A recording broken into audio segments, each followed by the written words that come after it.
this is going to be a super interesting one. I want to show you the Zentralfriedhof Friedrichsfelde, so the central cemetery in Friedrichsfelde, which is not the most central place as far as things go in Berlin. I'm here in the district of Lichtenberg, historically, a working class district over in the east. During the Cold War was in East Berlin, and that's when the cemetery was kind of transformed, actually really a couple of times. It became very important for the Communist Party, for the left, when the founders of the party, Liebknecht and Luxemburg, were buried here in the 1920s. That monument, that grave, was then destroyed by the Nazis, removed, taken to a museum. We'll talk about that when we get there. It's going to be a little walk around. And then the East Germans would build quite a special monument, quite a beautiful monument there as the final resting place for their leaders. So those are the famous things, the kind of headline things, but there's lots of graves in there, lots of different people to talk about, including some 19th century figures and some artists. So it's going to be a little walk around the place. And if you're thinking this sounds familiar, maybe you're a listener to the History Flakes podcast. It's something we covered in 2024, or maybe you've looked at my blog because I've done it on there too. But a video I feel is worth doing because you can see so much more. Speaking of that blog post, there's a map included there, which you can peruse either at home or get it up on your phone as you walk around the cemetery yourself and take a look. And I think just before we launch in and visit the cemetery, it's important to note how I do these things. Cemeteries are living places. They are still in use, and the people that use them, of course, deserve the utmost respect. That includes both mourners and funeral attendees. So I did adapt my route a little bit here because there was a funeral happening while I was there, which of course, is as things should be, and of course they take priority. So I gave them something of a wide berth because I didn't want to disturb them in what is an important and private moment. So let's go and explore, take a look at these famous graves and discover a part of Berlin that I think most people never really get to, which is my favorite thing to do. Let's do it.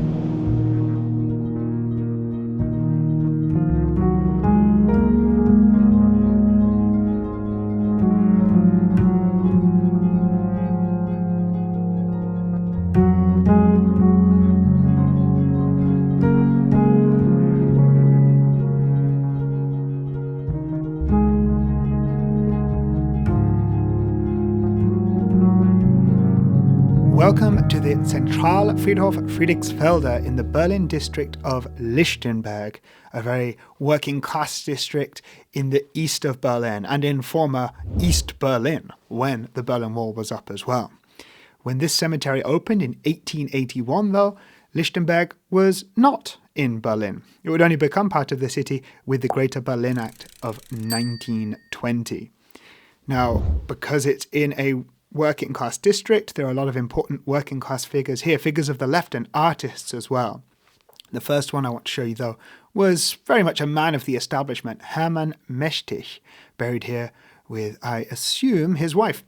Hermann Mestig was the Stadtgartendirektor, or the city garden director. We have him to thank for two of the city's most fantastic parks, the Treptower Park, which is now home to a huge Soviet cemetery, and the Victoria Park, built to celebrate the victories, the Prussian victories over Napoleon. And just down the road from him here is his friend, Axel Fintelmann. The two of them worked very closely together. Fintelmann played a role in shaping the green spaces of the city, particularly during this rapid growth period at the end of the 19th century. Those green spaces do include, would you believe, the Friedrichsfelde Cemetery. So without Fintelmann, we would not have this video and this fantastic, important historic place to discover. Among the important people here are actually many artists. Our next grave is coming up on the right here. It's in a handwritten style, and it is the grave of Walter Womacka, the favored artist of both Walter Ulbricht and Erich Honecker, the two big East German leaders. Womacka's most famous piece is called Unser Leben, or Our Life, and you can find that wrapped around the Haus des Lehrers, or House of the Teachers at Alexanderplatz, an 800,000-piece glass mosaic. And this little white sign here tells us that Käthe Kollwitz's grave is coming up, but I didn't realize until I came to shoot this that Otto Nagel is buried right next to her, even though I've been here a fair few times. Now, Otto Nagel we talked about in a recent video, a walk around East Berlin. He was the editor of the Eulenspiegel for a little while in the Weimar period, a political satire magazine, and the Nazis were not fans of his. He was an artist and a painter, and he's buried next to perhaps one of the most famous artists of modern German history here, Käthe Kollwitz. Her name is at the bottom. Kollwitz's most famous work is a Pieta, an image of a mother with her dying son, an enlarged version of which stands in what is effectively Germany's central place of mourning, the Neue Wache. And then down here it says that this is a grave of honor of the state of Berlin. If you're ever walking through Berlin's many beautiful cemeteries and you see the Ehrengrab Land Berlin sign, then stop and Google who that person is. You'll find out something very interesting, I promise. I interrupt your regular programming to bring you a message from me, Johnny Whitlam. I want to say thank you. The channel is doing way better than I ever thought it would this quickly, and I'm really loving it, and it wouldn't be possible without you or the fine folks at Underpaid Mantis. And together with them, we want to supercharge this channel. We want to bring you even more stuff in 2026, and to do that, we need your help. First, easiest, free, quick thing you can do is subscribe to the channel if you haven't already. Next easiest, leave a comment. And if you don't know what to say, then wish me a Merry Christmas, or tell me to get a haircut, or even better, tell me your favorite nerdy Berlin fact. The best thing you could do to help out is, of course, support financially. There's a couple of options to do that. You can leave super thanks here on YouTube, or you can head over to Patreon. There's a link in the description, and you can become the newest supporter of this channel and get your name in lights right at the end of every video. All right, that's it for now. Let's go back to the cemetery. Now, coming up on the left here, behind the sign, it talks about this little brick structure, and in a second you'll see that there's a pair of red triangles on it. The red triangle was the symbol that communist and socialist prisoners were made to wear on their blue and white striped uniforms inside of the Nazis' concentration camps.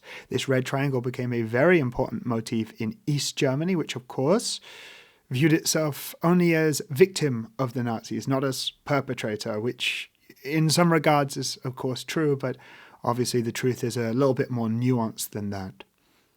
It was the most common color triangle inside of the camps as well, and all of these grey graves behind, these are all people who were somehow oppressed by the Nazis, that somehow had their freedoms limited or were somehow attacked by them. It doesn't mean that they were all killed by them, but that is what this section is for. Now, I take a little bit of a detour in a second on the right side. I just wanted to show you what a modern German graveyard looks like. This is where urns are buried. Most people these days are cremated. Headstones require a bit of upkeep and cost a bit more. And actually, if people stop paying for them, then they disappear. It's why sometimes we don't have a lot of old graves in German cemeteries. Now, a lot of the graves that I want to show you are actually clustered around near the beginning, near the entrance, including the most impressive monument, which is made by the East Germans for, well, among other people, some of their rulers, some of their leaders. But right at the far end of the cemetery is a super important place. This is the Revolutionsdenkmal. And it was designed by a very famous and important architect, Ludwig Mies van der Rohe, one of his earliest works.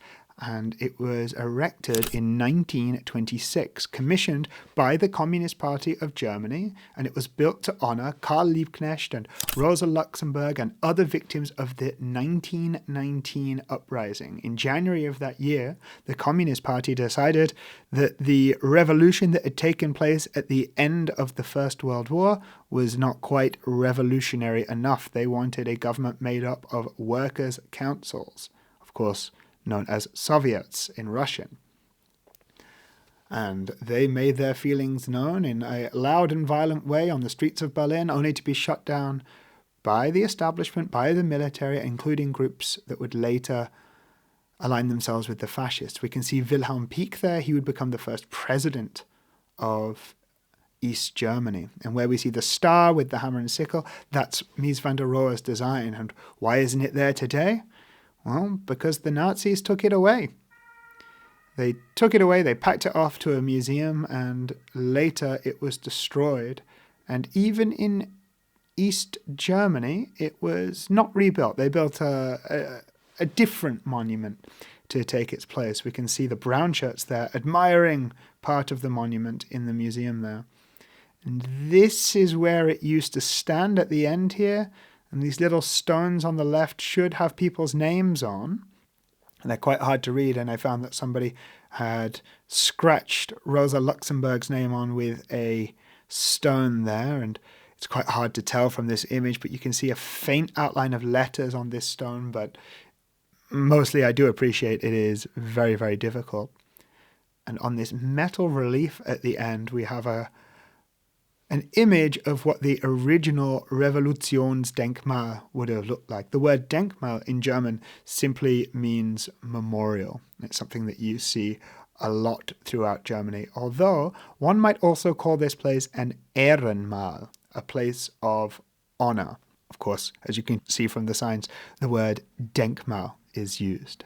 And here's a great photo showing you what it used to look like. Karl Liebknecht was the founder of the Communist Party of Germany. He had the goal during the First World War to be critical of that war, and he was arrested for the privilege. He was released on the 9th of November, the day of the revolution, as was Rosa Luxemburg, and both of them were killed on the same day. Here we can see the bodies being buried here in the 1920s, and just next to it on this map, the route that the funeral procession took from Bülowplatz, which of course became the location of the headquarters of the Communist Party during the Weimar era. And we can follow that path right the way down what is now Karl Marx Allee, Frankfurter Allee, and right to the end of the cemetery, Begräbnisort, the site of the burial. And so we've come right the way to the end here to take a look at where this Revolutionsdenkmal used to be, which means we've got to walk quite far back. The next thing that I want to show you is a mass grave, and that is for victims of World War II. And this large sign tells us that it's for civilians who were buried here in 1945 and 46. Now, of course, fighting finished in 1945 on the 2nd of May in Berlin, and the final surrender would come on the 8th/9th of May. But people are still going to die as a result of wounds and all sorts of complications. In 1945, of course, we saw the worst of the bombing here too. Now, this grave is for Paula Tieder. She became the first female leader of a trade union, and she was an agitator for women's rights. She sadly died quite before her time, just before she turned 50. So she was born in January 1870 and she died in March of 1919. She did die about 6 weeks after Germany's first true democratic election, in which women got the vote immediately and an 8-hour workday was introduced. So she lived just long enough to see some really great changes made in this country, changes that I'm sure she would have approved of. There is now a street named after her quite near to the Ostbahnhof train station, where you will find the headquarters of the Verdi trade union, who appear in the press a lot in Germany whenever there's a strike or so. Now, I just wanted to show you this structure up here. It's called the Columbarium, and it's something to do with science and scientists. I'll be honest, sometimes tour guides, we just show people stuff because it looks cool. I remember reading about this and trying to prepare for a podcast or a blog post I did about this cemetery and now this video, and thinking, I'll leave that to the people who understand it. But since this is a visual medium, I wanted to show you what it looked like, give you an idea of this place, the diversity of it. Now here is Eduard von Winterstein, real name Eduard Freiherr von Wangenheim, and he was a theatre and film actor in the early days of German film, and one of those artists who then chose to live in the East and give the East, therefore, a little bit of legitimacy. A figure that, a lot of people would have known from the before times, from before the Nazis. Just to the right of the camera here, which I won't show you, is where the funeral was taking place. But there is a grave there. That's for Friedrich Simon Archinold, who made a great big telescope in the Treptower Park. And then here, this is the grave of Erich Mielke, the head of the Stasi for over 30 years. And there are flowers here at his grave. He died in the year 2000. He was imprisoned towards the end of his life. He was actually put in prison for a murder he committed in the early 30s, or at least he was an accessory to. Nothing he did as the head of the secret police was considered illegal. So effectively, as he became a citizen of reunified or West Germany, they couldn't pin anything on him except that murder from the Weimar era. That's another grave I wanted to show you just because it was quite evocative, quite cool looking, I suppose. And then all these little ones, they're about A4 size. You can see loads of them on the ground here. These are, again, for civilian victims of the Second World War, or sometimes you'll find them for soldiers too. But if you've ever visited a cemetery in Germany, you'd be familiar with how these look. And then our next grave is for Helmut Just, a 19-year-old police officer who was shot on the 30th of December 1952 and killed right on the border between East and West Berlin, years before the wall went up. No witnesses came forward, his gun was missing, the case was unsolved, and so the East Germans decided it was fascist Western bandits. However, their own files suggested that perhaps he had ties with the criminal underworld, with organized crime, but we'll never know for sure. We do know, though, that he was turned into a hero in the East when the country was very young. And now, next up, we could talk about this guy all day, Klaus Fuchs. Fuchs was a physicist and a very talented one who fled to England when the Nazis came to power and worked on the British nuclear weapons program, and then in Los Alamos on the American one that was, of course, successful. He was a spy the whole time. He was eventually found out, imprisoned, and then moved to East Berlin once he got out of prison. By all accounts, a very, very, very nice guy, from what I've heard. And he did live and work as a physicist for a long time in East Germany. You can imagine the East Germans really held him up as a hero. And this area is reserved for people who were very important in East Germany. I'm sure that there are hundreds of stories to be told here. But I wanted to show you this one around the corner, the grave of Willy Sänger, a worker sporter, I guess is how I would translate that, and a resistance fighter. He was part of the communist resistance to the Nazis at the most perilous of times, during the Second World War. He was killed 27th of November 1944, and I shot this just on the 28th, 2025, so that's why there are flowers at his grave. I got a little bit lost here. We're going to turn around, look for the grave. Where was it? It's somewhere near here. I've spotted it. It's got a lot of flowers outside. It's the grave of two brothers, Konrad and Markus Wolf. Konrad Wolf would become East Germany's probably most famous movie director. Markus Wolf worked alongside Erich Mielke. He was the head of foreign intelligence, known as the man without a face. The West didn't even have a photograph of him until 1979, when he was papped in Sweden on holiday, wearing sunglasses and a tailored suit, walking around with a woman who was not his wife. The two brothers were very, very close, and the death of Konrad in 1982 really hit Markus very hard. He would quit work soon after and become somewhat critical of the East German regime, although when he spoke on the 4th of November 1989 at a protest at the Alexanderplatz, the crowd did not want to hear from a former Stasi officer. Now, this little grave here isn't really a grave, it's just a little monument. It says that it's for the victims of Stalinism. And this is here because, well, in the East, the regime tried to distance themselves from Stalin once the Soviets said it was okay. And behind it, really very much a place of honor. Gedenkstätte der Sozialisten, memorial site for the Socialists. This was designed by the first and only East German president, a guy who we saw in a photograph before, Wilhelm Pieck. It was designed as a monument not just for members of the Communist Party, but historic members of both the Communists and the Social Democrats, who, of course, certainly had their differences. The Social Democrats are very much partly to blame for the murder of Karl Liebknecht and Rosa Luxemburg, and those two were really given places in prominence right in front of this great big stone. Those are the two graves left and right there. Now, their original signs at the moment are missing. Some of them have replacement signs, some of them do not.